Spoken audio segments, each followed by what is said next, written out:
अगर हर महीने आपको 2.5 करोड़ रुपया दिया जाए एक लाइट हाउस को गार्ड करने का, क्या आप में हिम्मत होगी उस जॉब को करने की? आपका कोई बॉस नहीं होगा। अब जब मर्जी सो जाओ, जब मर्जी उठ जाओ, बाहर जाओ, फिशिंग करो।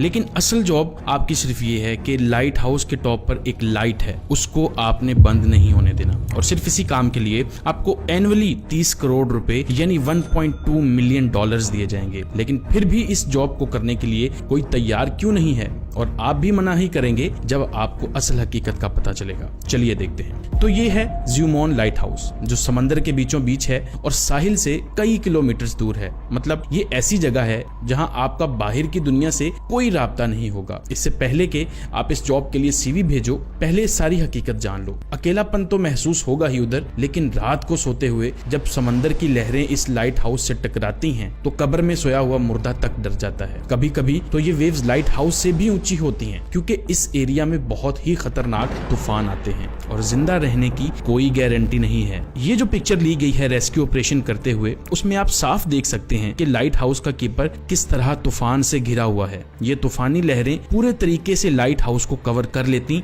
तो इस कीपर की जान को खतरा भी हो सकता था। ये सब जानने के बाद क्या आप में हिम्मत है इस जॉब को अप्लाई करने की? सोच तो आप रहे होंगे, ऐसी क्या जरूरत थी ऐसे लाइट हाउस को बनाने की, और वो भी ऐसी जगह पर, और ऐसा क्यों है कि ये लाइट कभी भी बंद नहीं होनी चाहिए? तो चलिए आपको इस लाइट हाउस की शुरुआत के बारे में बताता हूँ। पुराने जमाने में जब लंबे सफर के लिए ना रोड्स होते थे ना ही गाड़ियां, तो पानी के रास्ते सफर किया जाता था। तो एक बंदा था जिसका नाम था कैप्टन मार्सिया। ये बड़ा ही जबरदस्त सेलर था, इसे अपने खतरनाक समुद्री सफर के लिए जाना जाता था। इसके साथ एक इंसिडेंट होने वाला था। शिप्स तो पहले जमाने में लकड़ियों की ही होती थी। तो एक रात कैप्टन पानी में से बहुत ही अंधेरे वाली जगह में से गुजर रहा था कि पानी के नीचे बड़े बड़े रॉक्स आ गए, जिसकी वजह से उनकी शिप में सुराख हो गई और वो उलट गई और उनको बहुत ज्यादा नुकसान हो जाता है। इस इंसिडेंट के बाद कैप्टन ने सोचा कि इस प्रॉब्लम का कोई ना कोई सोल्यूशन तो होना चाहिए, ताकि वो इस खतरे को पहले ही देख सकें और इस प्रॉब्लम से बच सकें। दूसरी तरफ अगर ओशन को देखें तो आपको पता है कि ओशन कितना बड़ा है, और सिर्फ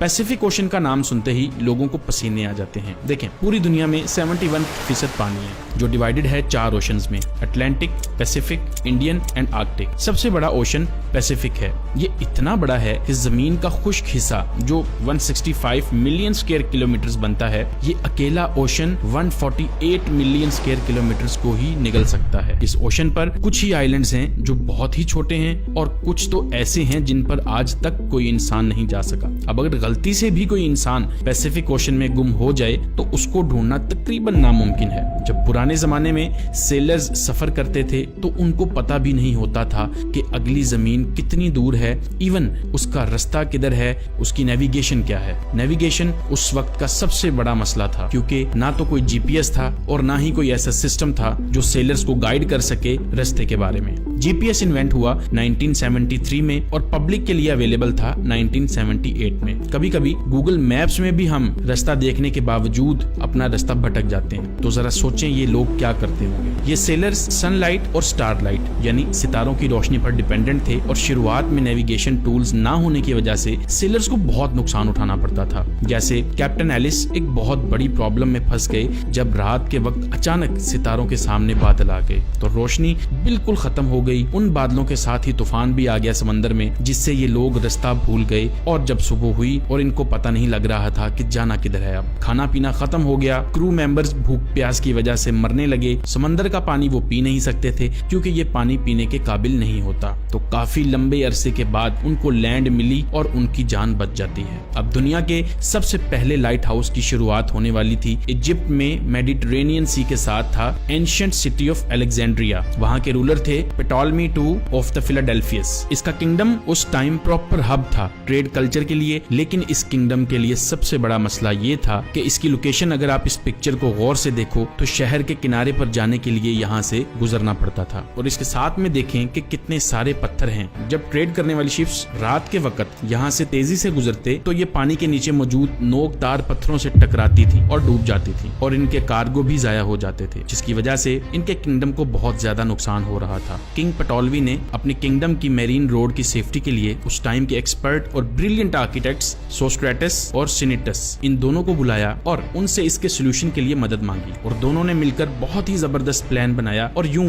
दुनिया का पहला लाइट हाउस बना, जो one of the greatest engineer engineering Marvel बना एंशिएंट वर्ल्ड का, जिसका नाम था द फेरोस ऑफ अलेक्जेंड्रिया। इस लाइट हाउस में आग जलती थी जिससे मीलों तक रोशनी जाती थी और हर वक्त ऑयल और लकड़ी की सप्लाई दी जाती थी इसको। इस वजह से इस लाइट हाउस को दुनिया के 7वें एंशिएंट अजूबों में से एक माना गया था। लेकिन सिर्फ इसका साइज ही बड़ा नहीं था, इसका डिजाइन भी जीनियस था और सोस्ट्रेटस ने लाइट को और ज्यादा बढ़ाने के लिए मिरर्स और लेंसेज का इस्तेमाल किया, जिससे दूर दूर तक शिप्स आसानी से सेफली ट्रेड कर सकती थी। इस लाइट हाउस के बन जाने के बाद सेलर्स बहुत खुश होते हैं और वो सब आसानी से इस पथरीले पानी को क्रॉस कर सकते थे। इस तरह दुनिया का ये पहला लाइट हाउस सेफ्टी सिंबल बन गया सेलर्स के लिए और इसी तरह पूरी दुनिया में लाइट हाउस का कॉन्सेप्ट फैल गया। इस तरह का लाइट हाउस सिर्फ समंदर के किनारों पर बनता था, लेकिन दुनिया की ट्रेड में इजाफा हुआ। समंदर के बीचों बीच रोशनी की जरूरत के लिए भी लाइट हाउस बनाए गए, जहां से ट्रेड रूट गुजरते थे ताकि उनको सेफ रखा जा सके चट्टानों से।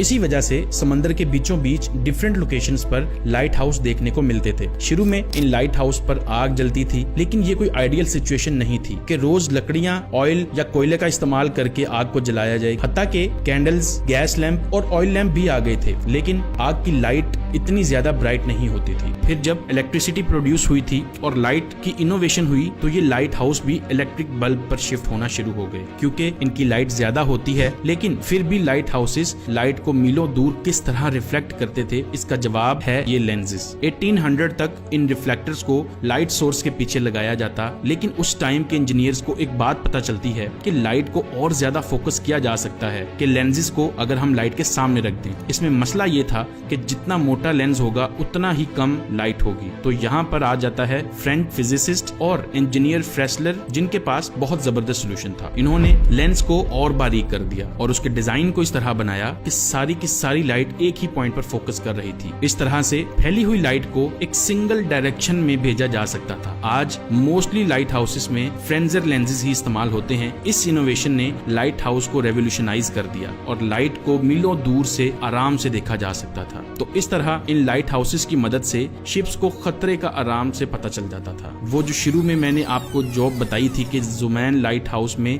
रहने के 30 करोड़ रुपए मिलेंगे, सिर्फ आपने ये देखना है कि इस लाइट हाउस की लाइट जलती रहे। अब क्या आप लोग इस जॉब को करने के लिए इंटरेस्टेड हैं? ये लाइट हाउस तो एंशिएंट जमाने में बना था और इसने पूरी दुनिया की मरीन ट्रेड की सेफ्टी को रेवोल्यूशनाइज कर दिया और ये एंशिएंट राजा की तरफ से बहुत अच्छा काम था। उम्मीद है आप लोगों को वीडियो पसंद आएगी। अगर इस तरह की मजीद वीडियोस देखना चाहते हैं, हमारे चैनल को सब्सक्राइब कर लीजिए। मिलते हैं अगली वीडियो में। अल्लाह हाफिज।